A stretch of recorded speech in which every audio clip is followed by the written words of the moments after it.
అసలు ఇక్కడ వింటర్కి మేము బయటకి ఎక్కడికి వెళ్ళాలన్నా ఒక యుద్ధంలాగే ఉంటుంది. ఇంతకుముందు బయటకు వెళ్ళాలంటే జస్ట్ షర్ట్ ప్యాంట్ వేసుకొని వెళ్ళిపోతే సరిపోయేది. ఇప్పుడు అలా కాదు. దీని లోపల ఆల్రెడీ థర్మల్ వేసుకున్నాను. దాని తర్వాత ఇది ఒక థిక్ చూడండి, థిక్ టీ షర్ట్. ఇప్పుడు నెక్స్ట్ చూసారా ఎంత ఉందో, ఒక థిక్ జాకెట్. టెక్సస్లో ఉంటే చలేరన్నారు, మంచు పడితేనే చలి అన్నారు. అలాగే కాదంటే ఈ సంవత్సరం చలి చెప్పలేనంత ఎక్కువ ఉందన్నమాట.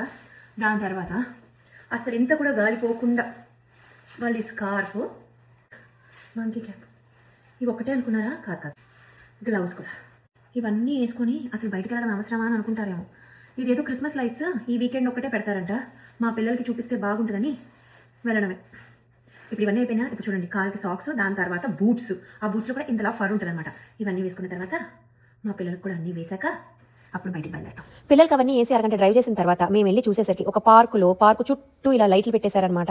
చూడ్డానికి లైట్లతో భలే అందంగా అనిపించింది. కానీ పార్కు పిల్లల కోసం అయితే ఏమీ లేవు. అంటే వాళ్ళు ఆడుకోదగినట్టు ఏమీ లేవు. ఒక ఉయ్యాల కానీ, ఓ జారాబల్ల కానీ, ఒక యాక్టివిటీ కానీ ఏమీ లేదనమాట. ఎక్కడికక్కడ ఇలా బొమ్మలు పెట్టారు, చుట్టూరు లైట్లుని మనం కావాలంటే ఫోటోలు దిగచ్చు. ఇక్కడ వాళ్ళు ఇవన్నీ ఎంజాయ్ చేశారేమో కానీ మా పిల్లలు అయితే మాత్రం వెళ్ళినప్పటి నుంచి చలి, కాళ్ళు నొప్పి, ఇంకా ఎంత దూరం నడవాలి, ఆకలి, ఈ 4 పదాలనే 400 సార్లు చెప్పారు. సరే ఆకలేస్తుందన్నారు కదా, కాసేపు ఏ చిప్స్ పాప్కార్న్ కొని పెడితే ఒక అరగంట సేపు మాట్లాడరు, ఎలాగోలా నడిచేద్దాం అనుకో. మేము లేకి యువతల పక్కన ఉంటే అవతల పక్కకి అంటే 1 కిలోమీటర్ మొత్తం నడిచేసిన తర్వాత ఆ చివరికి ఫుడ్ ట్రక్స్ ఉన్నాయని చెప్పారు. అది విన్న నేను వీళ్ళని ఎలారా భగవంతుడా అక్కడ దాకా తీసుకెళ్లాలని ఎంతో కృంగిపోయాను. అలా నడుచుకుంటూ వస్తుంటే ఇదిగో ఈ మినియన్స్ వాళ్ళు కనపడ్డారు. ఆ మినియన్స్ ఒక చిన్న కన్నం పెట్టి శాండ్ బ్యాగ్స్ ఇచ్చి పిల్లల్ని ఇసరమని చెప్పారు. అది ఇసిరిన తర్వాత వాళ్ళకి ఒక స్టిక్కర్ ఇచ్చారు. అబ్బా, ఈ స్టిక్కర్ ని తీసుకొని వాళ్ళు మాట్లాడకుండా ఒక 10 నిమిషాలు నడుచుకుంటూ వెళ్లారు. అక్కడి నుంచి ఇంకొక 10 నిమిషాలు నడిస్తే కైరోకి ఉంది మ్యూజికల్ నైట్ అన్నారు. అక్కడికి వెళ్ళి చూస్తే ఆ పాటలు ఏ ఒక్కటి మనకు వచ్చినవి కాదు. ఇంగ్లీష్ లో వాళ్ళు ఏదో పాడుకుంటున్నారు, వీళ్ళు ఏవో డాన్స్ వేస్తున్నారు. మన పిల్లలకేమో ఇంట్రెస్ట్ లేదు. మనమా ఎంటర్టైన్ చేయాలంటే మనకు ఆ పాటలు రావు. సరే ఏదో ఒకటి చేద్దాం. ఇంత దూరం వచ్చిన తర్వాత మళ్ళీ వెనక్కి వెళ్ళడం ఎందుకని చెప్పి ఫుడ్ ట్రక్లు ఇక్కడే ఉన్నాయని పిల్లల్ని నడిపించుకుంటూ ఎట్లా ఓ 45 నిమిషాలు నడుచుకుంటూ ఇక్కడ దాకా వచ్చిన తర్వాత వాళ్ళు పాప్కార్న్ అడిగితే పాప్కార్న్ బండి కావాలంటే ఇంకొక కిలోమీటర్ అవతలకి వెళ్ళమన్నారు.